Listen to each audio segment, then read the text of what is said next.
Pick number 8, Atlanta Falcons. They're going wide receiver, which we've discussed a lot. That was a huge need, but they're going Drake London. A lot of people have given him Garrett Wilson, but Drake London's the guy. He's had a bit of a run. He was our wide receiver 1 at one point at PFF, but I think ultimately he didn't run, and I think that was the biggest question mark. He didn't have a pro day. He doesn't have a 40 time. We don't know if he's running. But didn't run at it. Yeah, right. He didn't run at his pro day. So we don't know if he's a high 4.4 guy or a 4.6 guy, and that would have completely changed perception depending on what that one number said.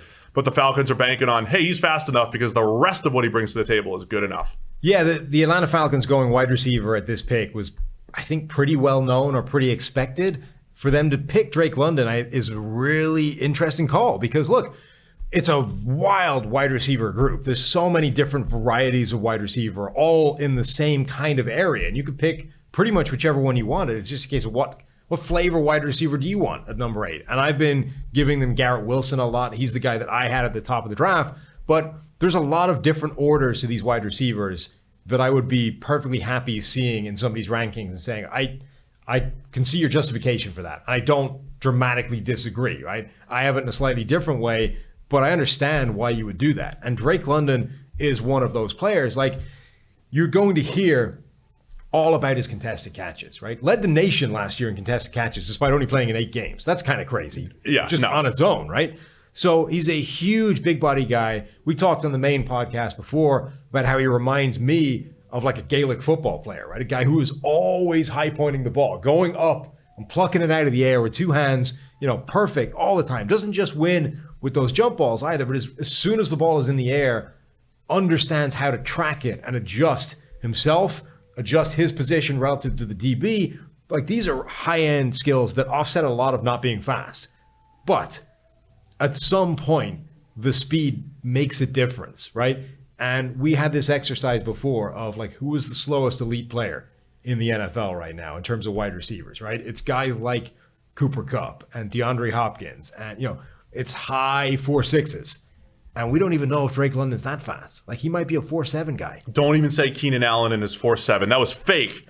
So don't throw Keenan Allen into that bucket. But like, we don't know. He might genuinely be slower than that. And if he is, we have no real idea if that functions anymore. People will talk about Anquan Bolden, but the league is different now than it was then. And even then, Anquan Bolden became this kind of big slot. And that's what Drake London might be limited to if the speed is that big a problem. So for Atlanta to basically say, you know what, benefit of the doubt.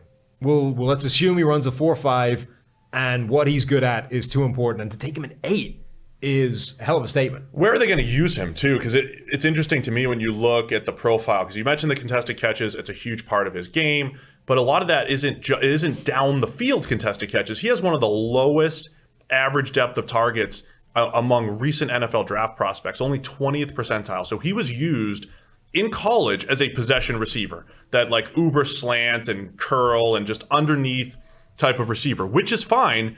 But is that what he is? And is that what you want to take at 8? I guess would be the question mark. Because you thought Garrett Wilson might have the best pure number 1 potential. I think Chris Olave's got that best Z receiver, high-end number 2 potential. Drake London with his size might be the best move the chain guy in here. But it's pick number 8, and Jameson Williams is on the board with his speed. It's a completely different skill set that Atlanta's bringing to the table. But he's not just contested catches. Like, Auden Tate's on that roster right now. Well, not just Auden Tate, but look at the players that they're assembling now, right? We've got Drake London, 6'5", right? Is that what he is? 6'4", 6'5". We've got Auden Tate, who's a monster. We've got Kyle Pitts, who technically is a tight end, but was playing essentially wide receiver for them. So we're like, remember that Chargers team where everybody on it was 6'5"? I was going to say the 2000 Jaguar, the 2005. Right. Matt Jones at 6'6", Reggie Williams 6'4", Ernest Wilford 6'4". We've seen this before, but those guys, they weren't dynamic, right? So you're not it's not a dynamic offense, but it is difficult to cover. The point I wanted to make about like Auden Tate truly doesn't separate. Like, he truly is just contested catches. Drake London could get open a lot better than most 6'4" receivers. He reminded me of Cortland Sutton because he's got way more agility and quickness for a 6'4", 220-pound guy. So I think he's more than just what we're describing here. Again, there's just some question marks about how effective he'll be down the field. And he's got some run after the catch skills as well. It's just, this is now an interesting group of receivers that they're building here. It's either 6'4", 6'5" monsters that, you know, win contested catches and can run after the catch and these kinds of things, or it's short speedsters, right? Because in addition to those guys, you've got Damiere Byrd on the roster, you know, tiny speedster. Sub 4.3. Right. You've got Kadero Hodge on the roster. He's a bigger guy as well. But like this is a bizarre group of receivers they're building here, but I like it. This is why I love draft night, Sam, though, because you see how teams like to construct their roster, and it's a completely different Falcons team now than it was just 2 years ago. So Drake London, first wide receiver off the board to the Falcons.